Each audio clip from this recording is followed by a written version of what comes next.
बुद्धि के सिद्धांत। बहुबुद्धि का सिद्धांत हावर्ड गार्डनर द्वारा प्रस्तुत किया गया। उनके अनुसार बुद्धि कोई एक तत्व नहीं है, बल्कि कई भिन्न भिन्न बुद्धियों का अस्तित्व होता है। प्रत्येक बुद्धि एक दूसरे से स्वतंत्र रहकर कार्य करती है।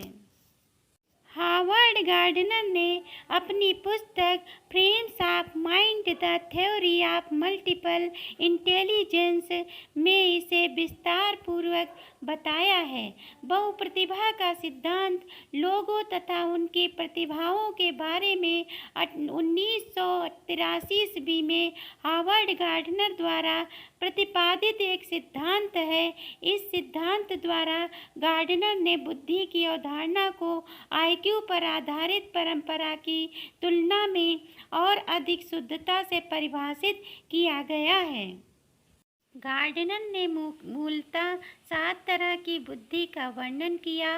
1998 ईस्वी में उन्होंने इसमें 8वें प्रकार की बुद्धि को, सन 2000 ईस्वी में उन्होंने 9वां प्रकार की भी बुद्धि को जोड़ा।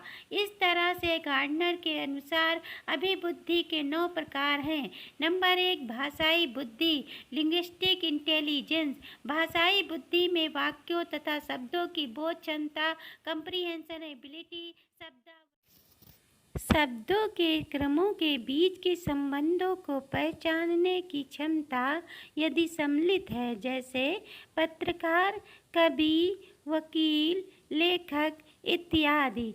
नंबर 2, तार्किक गणितीय बुद्धि, लॉजिकल मैथमेटिकल इंटेलिजेंस। इस बुद्धि में तर्क करने की क्षमता, गणितीय समस्याओं का समाधान करने की क्षमता, अंकों की क्रम सीक्वेंस संबंधों को पहचानने की क्षमता, सादृश्यता क्षमता आदि सम्मिलित होते हैं, जैसे वैज्ञानिक, गणितज्ञ इत्यादि। नंबर 3, स्थानिक बुद्धि, स्पेशल इंटेलिजेंस।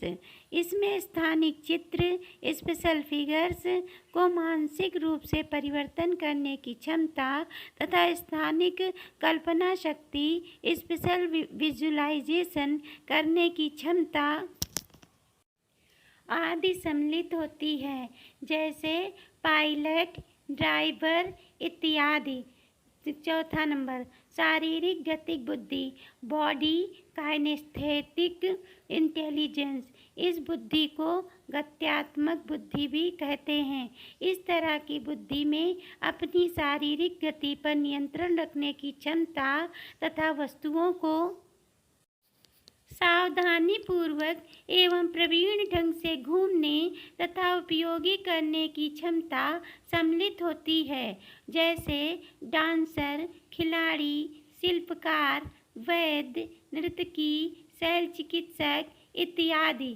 नंबर 5, संगीतिक या गाथन बुद्धि, म्यूजिकल इंटेलिजेंस। इस बुद्धि से तारत्व, जिसे इंग्लिश में पिच कहते हैं, तथा लय, रिदम को सही ढंग से प्रतिक्षण करने की क्षमता सम्मिलित होती है। इसमें संगीतिक सामर्थ्य, म्यूजिकल कॉम्पिटेंस एवं निपुणता विकसित करने की क्षमता भी सम्मिलित होती है, जैसे गीतकार, संगीतकार, वादक, गायन इत्यादि। नंबर 6, व्यक्तिगत आत्मन बुद्धि, पर्सनल सेल्फ इंटेलिजेंस। इस बुद्धि को अंतरावैयक्तिक बुद्धि, इंट्रापर्सनल इंटेलिजेंस भी कहते हैं। इस तरह की बुद्धि में अपने भावों एवं संवेगों को मॉनिटर करने की क्षमता, उसमें विभेद करने की क्षमता आदि सम्मिलित होती है। नंबर 7, व्यक्तिगत अन्य बुद्धि या अंतर्वैयक्तिक बुद्धि, पर्सनल अदर्स इंटेलिजेंस। इस तरह की बुद्धि में दूसरे व्यक्तियों, प्रेरणाओं, इच्छाओं एवं आवश्यकताओं को समझने की क्षमता तथा उनकी मनोदशाओं एवं चित्त प्रकृति मॉनिटर करके किसी नई परिस्थिति में किस तरह से व्यवहार करेगा, के बारे में पूर्व कथन करने की क्षमता आदि होती है। इस बुद्धि को अंतर्वैयक्तिक बुद्धि कहते हैं, जैसे चिकित्सक, व्यावसायिक, राजनीतिक इत्यादि। नंबर 8, प्रकृतिवादी बुद्धि, नेचुरलिस्टिक इंटेलिजेंस। गार्डनर ने प्रकृतिवादी बुद्धि को 1998 ईस्वी के संशोधन के बाद जोड़ा है। इससे तात्पर्य व्यक्ति प्रकृति में जो पैटर्न्स तथा सम्मिति मौजूद होते हैं उसे सही सही पहचानने की क्षमता होती है। ये बुद्धि किसानों, जैव विज्ञानी तथा वनस्पति वैज्ञानिक आदि से अधिक होती है। जैसे प्रकृतिवादी, वनस्पति शास्त्री, पक्षी विज्ञानी इत्यादि में ये बुद्धि मौजूद होती है।